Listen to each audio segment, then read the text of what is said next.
Je vous le disais, les forces de défense et de sécurité vont continuer à s'impliquer dans la lutte contre la Covid-19. Sur instruction du chef de l'État, un dispositif spécial sera déployé dans les zones urbaines, rurales et frontalières. L'objectif est de faire respecter les gestes barrières. Salut Sec.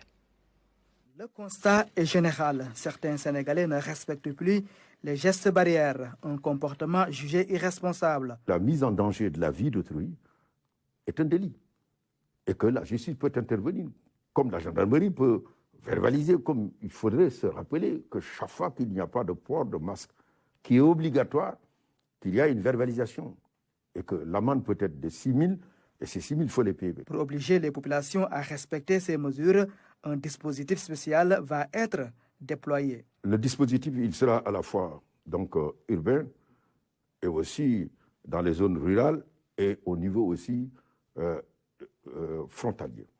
Urbain, c'est-à-dire que la gendarmerie, avec la police et l'ensemble donc, des forces de sécurité, vont davantage se déployer pour éviter, par exemple, l'accès à la plage, aussi la surveillance des plages, et vérifier aussi que les attroupements ne sont plus ce que nous constatons.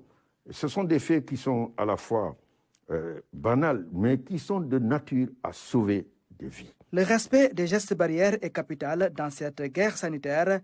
Les récalcitrants doivent s'inspirer du comportement des plus hautes autorités. Monsieur le président de la République, Macky Sall, a eu le premier à donner l'exemple. On dit bien l'exemple vient d'en haut. Quand vous voyez que le 4 avril, c'est un jour de gloire, et aussi pour le président de la République dans ses relations en tant que chef suprême des armées avec son armée. Il a pris la décision pour donner l'exemple qu'il n'y ait pas de manifestation. Ça, c'est un fait qui est très important.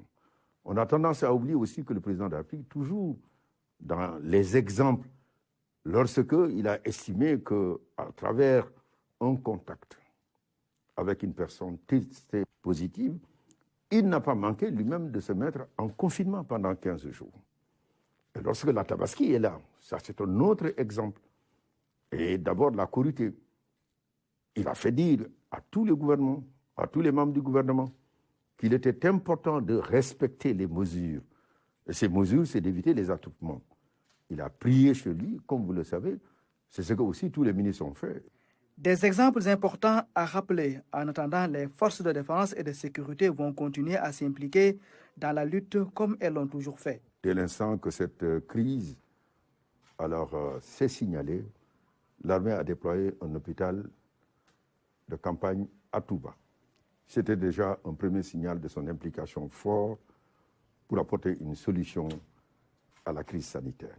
Cela a été aussi complété par d'autres actions, avec la mise à disposition du centre de Guéréo, du centre de traitement de Thiès, et également aussi avec le hangar qui se trouve, qui était l'ancien hangar des pèlerins au niveau de l'aéroport de Dakar. L'hôpital principal. Vous avez à disposition des populations près de 120 médecins qui sont des médecins militaires, qui travaillent à feu continu pour essayer d'apporter les meilleures solutions.